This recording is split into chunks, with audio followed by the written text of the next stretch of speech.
Capítulo 1, en el cual el juez John Prout llena uno de los más gratos deberes de su cargo antes de volver al jardín.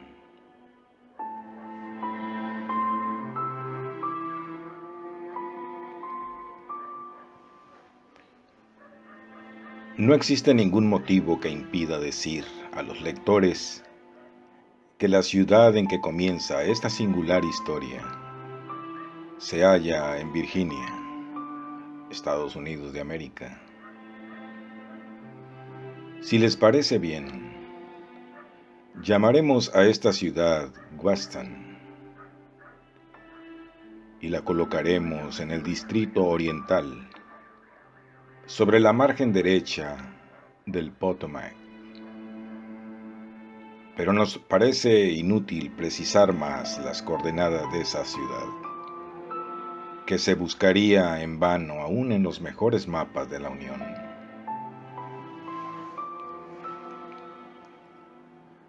El 12 de marzo de ese año, aquellos de los habitantes de Weston que atravesaron Exeter Street en el momento preciso pudieron ver, en las primeras horas de la mañana, a un elegante caballero que, al paso lento de su caballo, subía y bajaba la calle, muy pendiente, y se detenía por fin en la Plaza de la Constitución, casi en el centro de la ciudad.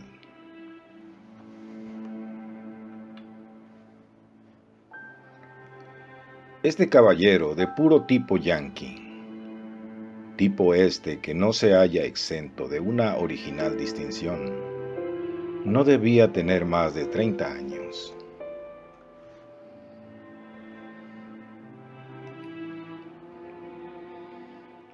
Era de una estatura algo más que mediana,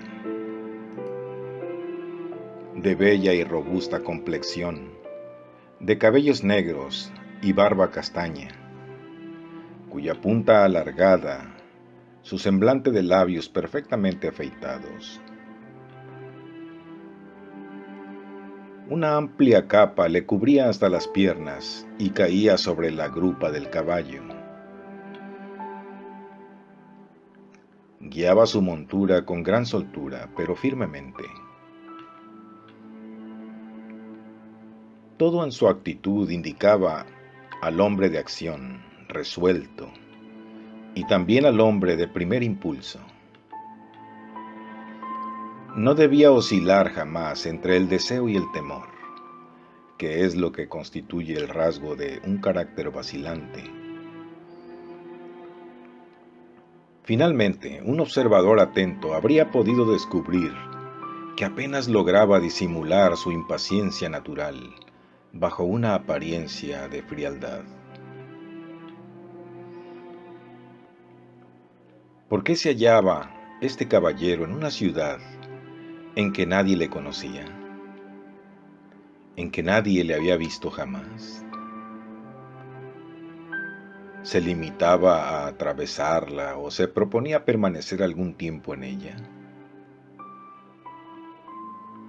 En este último caso, para encontrar un hotel no habría tenido otra molestia que la de elegir. En ningún otro punto de Estados Unidos o de cualquier otra parte, el viajero podía encontrar mejor acogida, mejor servicio, mesa, confort tan completo por unos precios tan moderados. Es ciertamente lamentable que los mapas sean tan imprecisos al omitir indicar una ciudad provista de tales ventajas. No, en manera alguna parecía que el extranjero estuviese en disposición de permanecer en Weston, y seguramente no harían presa en él las seductoras y atrayentes sonrisas de los hosteleros. Absorto, indiferente a cuanto le rodeaba, seguía la calzada que diseña la periferia de la Plaza de la Constitución, cuyo centro ocupaba un vasto terraplén, sin sospechar siquiera que despertaba la curiosidad pública.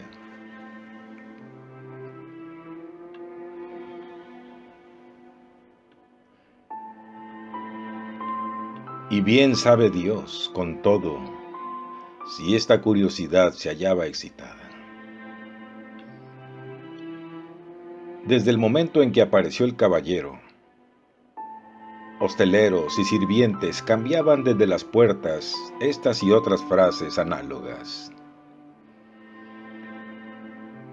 ¿Por dónde ha llegado? Por Exeter Street. ¿Y de dónde venía? Según dicen, entró por el Faubourg de Wilcox. Hace ya media hora bien corrida que su caballo da vueltas a la plaza. Estará esperando a alguien. Es muy probable. Y hasta se diría que espera con impaciencia. Y no cesa de mirar hacia Exeter Street. Por ahí llegará la persona a quien espera. ¿Y quién será? ¿Él o ella? Pues tiene muy buen talante. ¿Será entonces una cita? Sí, una cita. Pero no en el sentido en que vosotros lo entendéis.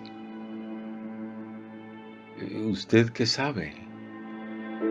Observar que ya por 3 veces el extranjero se ha detenido ante la puerta de Mr. John Proud.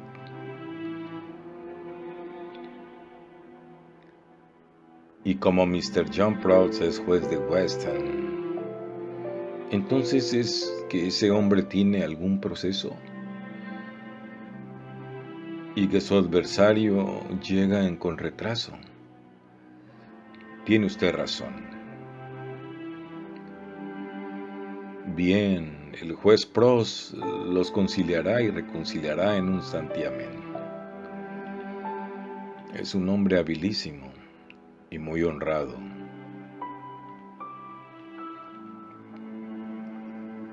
Posible era, en verdad, que este y no otro fuera el motivo de la presencia de aquel caballero en Weston. Efectivamente, muchas veces había hecho alto, sin echar pie a tierra, ante la casa de Mr. John Proud. Quedábase mirando a la puerta y a las ventanas y permaneció luego inmóvil, como si esperase que alguien apareciese en los umbrales, hasta el momento en que su caballo, que piafaba, impaciente, le obligaba a emprender nuevamente la marcha.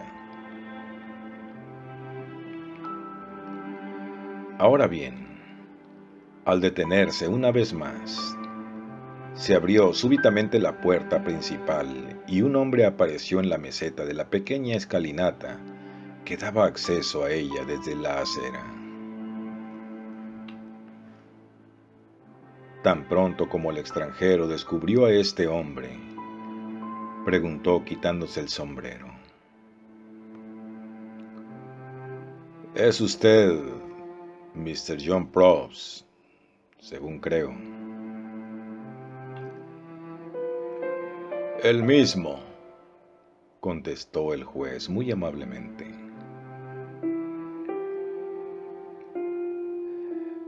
Una sencilla pregunta, que solo exigirá un sí o un no de su parte. Hágala usted, caballero. Ha venido alguien esta mañana preguntando por Mr. Seth Stamford. No que yo sepa. Gracias. Dicho esto, y descubriéndose por segunda vez, tendió la mano y subió por Exeter Street al trote corto de su caballo. pero ya no podía dudarse, al menos tal fue la opinión general, de que el desconocido tenía algún negocio con Mr. John Prout.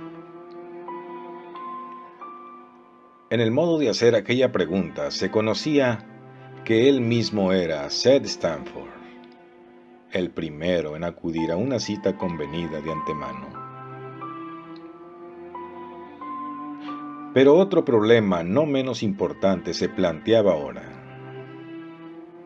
Había pasado la hora de la cita y el caballero desconocido iba a abandonar la ciudad para no volver a ella. Se creerá sin dificultad, ya que nos encontramos en América, es decir, en el pueblo de este mundo más aficionado a apostar, que enseguida se hicieron apuestas sobre el próximo retorno a la partida definitiva del desconocido. Algunas apuestas de $0.50 o hasta de 5 o 6 centavos entre el personal de los hoteles y los curiosos detenidos en la plaza. Nada más, pero apuestas al fin, que serían religiosamente pagadas por los perdidosos y que se embolsarían tan guapamente los afortunados. En cuanto al juez John Prout, se había limitado a seguir con la mirada al caballero que subía hacia el faubourg del Wilcox. El juez John Prout era todo un filósofo, un prudente magistrado que no contaba menos de 50 años de prudencia y de filosofía, aun cuando no tuviese más que medio siglo de edad. Modo este de decir que al venir al mundo era ya filósofo y sabio prudente. Añádase a eso que en su calidad de solterón, prueba incontestable de prudencia, jamás había visto perturbada su vida por ningún cuidado, lo cual, fuerza será convenir en ello, facilita en gran manera la práctica de la filosofía. Nacido en Boston, ni siquiera en su primera juventud, había abandonado más que muy poco su ciudad natal, y era considerado tanto como querido por sus justiciables, que sabían se hallaba desprovisto de toda ambición. Un solo derecho le guiaba.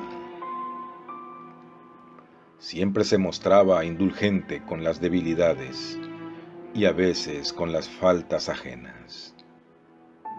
Arreglar los asuntos que se llevaban ante él, reconciliar a los adversarios que se presentaban a su modesto tribunal, redondear los ángulos, aceitar las ruedas, suavizar los choques inherentes a todo orden social, por perfeccionado que pueda hallarse. Así era como él comprendía su misión. John Prout disfrutaba de cierta holgura. Si desempeñaba aquellas funciones de juez, era por gusto y no soñaba con elevarse a altas jurisdicciones. Gustaba de la tranquilidad para sí mismo y para los otros. Consideraba a los hombres como vecinos en la existencia y con los cuales es necesario vivir en buena armonía. Levantábase temprano y acostábase tarde.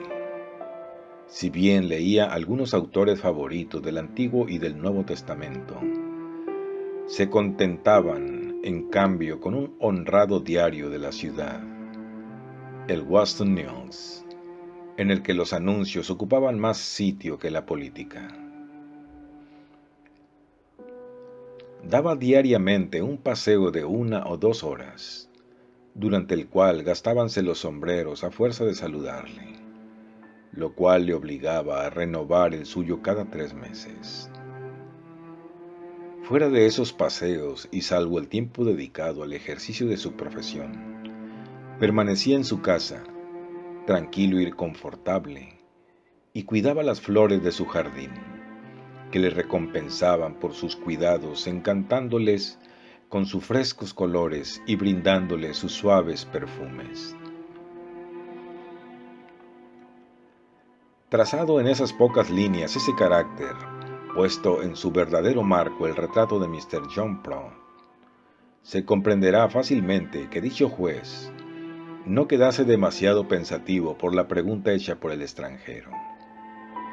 Si éste, en vez de dirigirse al dueño de la casa, hubiese interrogado a su anciana sirvienta Kate, tal vez ésta habría deseado saber algo más.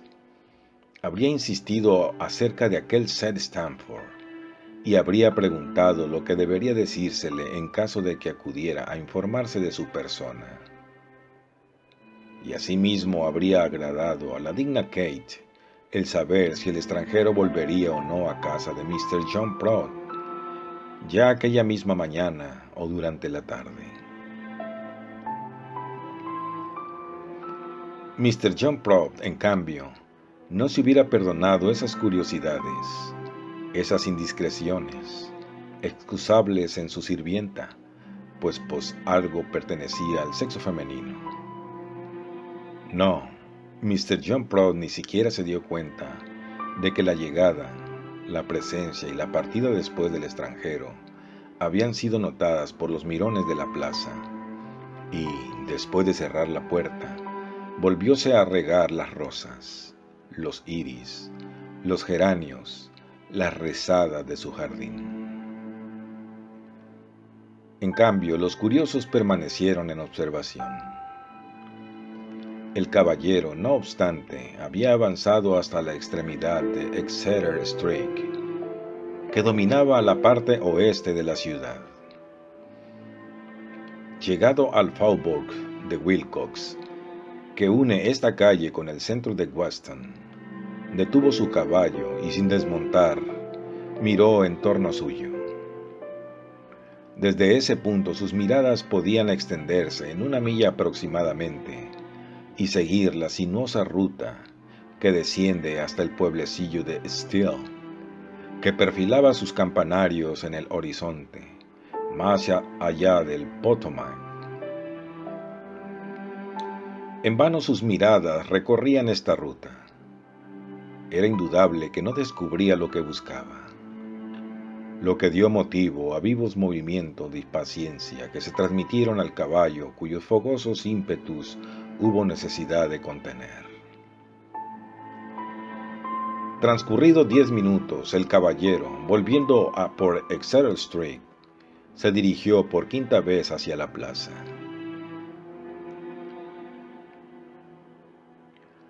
Después de todo, se decía, no sin consultar su reloj, aún no hay retraso.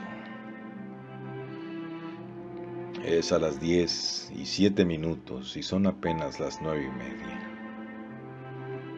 La distancia que separa Weston de Steele, de donde ella debe venir, es igual a la que separa Weston de Brion, de donde yo vengo, y puede franquearse en 20 minutos escasos. El camino es bueno, el tiempo seco, y yo no sé que el puente haya sido arrastrado por una crecida. No habrá, pues, ni impedimento ni obstáculo. De manera que si ella falta a la cita es que así lo habrá querido. Por lo demás, la exactitud consiste en estar a la hora justa y no en presentarse demasiado temprano. En realidad, soy yo el inexacto, ya que me he adelantado más de lo que conviene a un hombre metódico. Cierto que, aun a falta de todo otro sentimiento, la cortesía me obligaba a llegar el primero a la cita. Este monólogo duró todo el tiempo que el extranjero tardó en descender de nuevo por Exeter Street y no terminó hasta el momento en que los cascos del caballo golpearon otra vez el piso de la plaza. Decididamente, quienes habían apostado en favor de la vuelta del extranjero ganaban su apuesta. Así pues, cuando éste pasó ante los hoteles, ofreciéndole un semblante agradable, en tanto que los perdidosos le saludaron con un alzamiento de hombros. Las 10 sonaron por fin en el reloj municipal. El extranjero contó los golpes, asegurándose enseguida de que el reloj marchaba de perfecto acuerdo con el que sacó de su bolsillo. Faltaban solo 7 minutos para que fuese la hora de la cita, que pronto habría pasado. Seth Stamford volvió a la entrada de Exeter Street. Era claro como la luz del día que ni su montura ni él podían conservar el reposo. Un público bastante numeroso animaba a la sazón esta calle, pero nada se preocupaba a Seth Stamford de los que subían por ella. Toda su atención estaba puesta en los que la bajaban, y su mirada les distinguía tan pronto como asomaban en lo alto de la pendiente. Exeter Street es lo bastante larga para que un peatón emplee 10 minutos en recorrerla, pero solo 3 o 4 se necesitan para un carruaje que avance rápidamente o para un caballo al trote. Pues bien, no era a los peatones a los que atendía nuestro caballero, ni siquiera los veía. Su amigo más querido hubiera pasado cerca de él a pie sin que lo viera. La persona esperada no podía llegar más que a caballo o en coche. Pero, ¿llegaría a la hora fijada?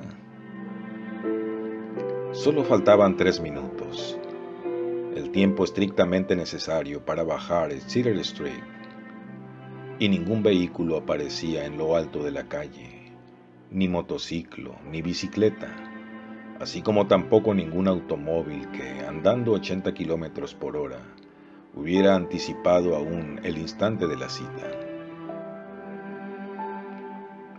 Seth Stamford lanzó una última mirada por Exeter Street.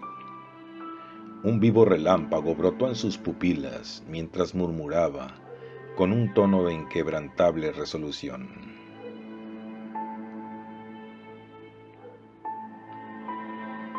si a las 10:07 no está aquí, no me caso.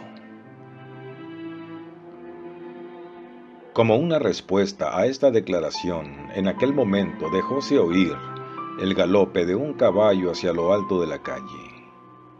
El animal, un ejemplar magnífico, hallábase montado por una joven que le manejaba con tanta gracia como seguridad. Los paseantes que apartaban a su paso, y a buen seguro que no tropezaría con ningún obstáculo hasta la plaza. Seth Stamford reconoció a la que esperaba. Su fisonomía volvió a recobrar su impasibilidad. No pronunció una sola palabra, ni hizo el menor gesto. Tranquilamente encaminóse derecho a la casa del juez. Todo ello era para fastidiar a los curiosos que se aproximaron, sin que el caballero les prestase la menor atención. Pocos momentos después desembocada en la plaza la Amazona, y su caballo, blanco de espuma, se detuvo a 2 pasos de la puerta. El extranjero descubrióse y dijo: «Saludo a Miss Arcadia Walker». «Y yo a Mr. Seth Stamford», respondió Arcadia Walker con un gracioso movimiento. Se nos puede dar crédito. Los indígenas no perdían de vista a aquella pareja que les era a todos absolutamente desconocida, y decían entre ellos: «Se han venido para un proceso. Es de desear que el proceso se arregle en beneficio de ambos. Se arreglará, o Mr. Prop no será el hombre hábil que es. Y si ni uno ni otro están casados, Lo mejor sería que el asunto acabase con un matrimonio. Así juzgaban las lenguas, así se hacían los comentarios. Pero ni Seth Stanford ni Miss Arcadia Walker parecían percatarse de la curiosidad, enojosa más que nada, de que eran objeto. Seth Stanford disponía a echar pie a tierra para llamar a la puerta de Mr. John Prout, cuando esta puerta se abrió ante él. El juez apareció en el umbral y detrás de él mostróse esta vez la anciana sirvienta Kate. Ambos habían percibido ruido de caballos ante la casa, y abandonando aquel su jardín y dejando esta su cocina, quisieron saber lo que pasaba. Quedóse pues en la silla de Seth Stanford, y dirigiéndose al magistrado dijo: Señor juez John Prout, yo soy Mr. Seth Stanford, de Boston, Massachusetts. Mucho gusto en conocerle, Mr. Seth Stanford. Y he aquí a Miss Arcadia Walker, de Trenton, Nueva Jersey. Honradísimo de hallarme en presencia de Miss Arcadia Walker. Y Mr. John Prout, después de haber fijado su atención sobre el forastero, consagrándola a la extranjera, clavando en ella su límpida mirada. Siendo Miss Arcadia Walker una persona verdaderamente encantadora, no nos desagradará hacer de ella un rápido bosquejo. Edad 24 años, ojos azul pálido, cabellos de un castaño oscuro, en la tez una frescura que apenas alteraba el soplo del viento, dientes de una blancura y de una regularidad perfectas, estatura un poco más que mediana, maravillosa postura, los movimientos de una rara elegancia, suaves y nerviosos a la vez. Bajo la amazona con que iba vestida, prestábase con gracia exquisita a los movimientos de su caballo, que piafaba como el de Seth Stanford. Sus manos, finamente enguantadas, jugaban con las riendas, y un conocedor habría adivinado en ella una hábil écuyere. Toda una persona llevaba el sello de una extrema distinción, con aún no sé qué peculiar de la clase elevada de la Unión, lo que podría llamarse la aristocracia americana, si esa palabra casara con los instintos democráticos de los naturales del Nuevo Mundo.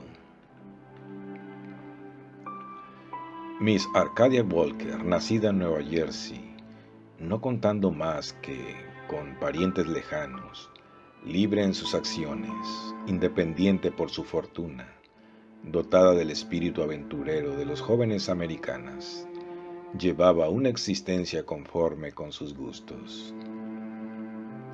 Viajando desde hacía muchos años, habiendo visitado las principales capitales de Europa, se hallaba al corriente de cuanto se hacía y se decía en París, en Londres, en Viena o en Roma, y lo que había oído o visto en el curso de sus incesantes peregrinaciones, podía hablarlo con los franceses, los ingleses, los alemanes, los italianos en su propio idioma. Era una persona culta, cuya educación, dirigida por un tutor que ya había desaparecido del mundo, había sido muy escogida y cultivada. Ni aún le faltaba la práctica de los negocios, y de ello daba pruebas en la administración de su fortuna, con la inteligencia en manejar sus intereses. Lo que acaba de decirse de Miss Arcadia Walker puede aplicarse simétricamente, esta es la palabra exacta, a Mr. Seth Stanford, libre también rico, amando también los viajes, habiendo corrido el mundo entero, Residía muy poco en Boston, su ciudad natal. En el invierno era el huésped del antiguo continente y de las grandes capitales, en las que había encontrado con frecuencia a su aventurera compatriota. Durante el verano volvía a su país de origen, hacia las playas en que se reunían en familia los yanquis opulentos. También allí había vuelto a encontrarse con Miss Arcadia Walker. Los mismos gustos habían aproximado poco a poco a estos dos seres, jóvenes y valerosos, a quienes los curiosos, y sobre todo los curiosos de la plaza, juzgaban nacidos el uno para el otro. Y en verdad, ávidos los dos de viajes, ansiosos ambos de trasladarse allí donde cualquier incidente de la vida política o militar excitaba la atención pública, ¿cómo no habían de convenirse? Nada pues tiene de extraño que Mr. Seth Stamford y Miss Arcadia Walker hubiesen llegado poco a poco a la idea de unir sus existencias, lo cual no cambiaría para nada sus hábitos. No serían ya dos buques marchando en conserva, sino uno solo, y puede creerse magníficamente construido, maravillosamente dispuesto para cruzar todos los mares del globo. No, no era un proceso, una discusión, la regulación de cualquier negocio lo que llevaba a Mr. Seth Stamford y a Miss Arcadia Walker ante el juez de aquella ciudad. No. Después de haber llenado todas las formalidades legales ante las autoridades competentes de Massachusetts y de Nueva Jersey, habíanse dado ellos cita en Boston para aquel mismo día 12 de marzo y a aquella hora, las 17 minutos, para realizar un acto que, al decir de los amateurs, es el más importante de la vida humana. Hecha, según se ha dicho, la presentación de Mr. Seth Stamford y de Miss Arcadia Walker al juez, este no tuvo que hacer otra cosa que preguntar al viajero y a la bella viajera cuál era el motivo de comparecer ante él.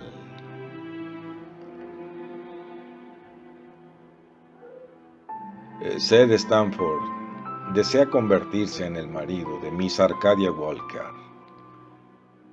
respondió el uno. Y Miss Arcadia Walker desea convertirse en la esposa de Mr. Seth Stamford, agregó la otra. El magistrado se inclinó reverente diciendo: Estoy a su disposición, Mr. Stamford, y a la de usted, Miss Arcadia Walker. Ambos jóvenes se inclinaron a su vez. ¿Cuándo desean que se efectúe ese matrimonio?, preguntó Mr. John Prout. Inmediatamente, si está usted libre, respondió Seth Stamford. Pues abandonaremos Boston tan pronto yo sea Mrs. Stamford, declaró Miss Arcadia Walker. Mr. John Prout indicó con su actitud cuánto lamentaba él, y con él toda la ciudad, el no poder conservar más tiempo dentro de los muros de Boston aquella encantadora pareja que en tal momento honraba con su presencia la ciudad. Luego añadió: Estoy por completo a sus órdenes, y retrocedió algunos pasos para dejar libre la entrada. Pero Mr. Seth Stamford le detuvo con un gesto. ¿Es preciso, preguntó, que Miss Arcadia y yo bajemos del caballo? Mr. John Prout reflexionó un instante. En manera alguna, afirmó por fin. Puede uno casarse a caballo, lo mismo que a pie.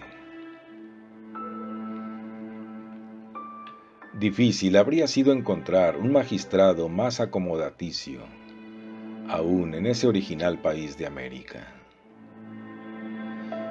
Eh, una sola pregunta, dijo Mr. John Prout.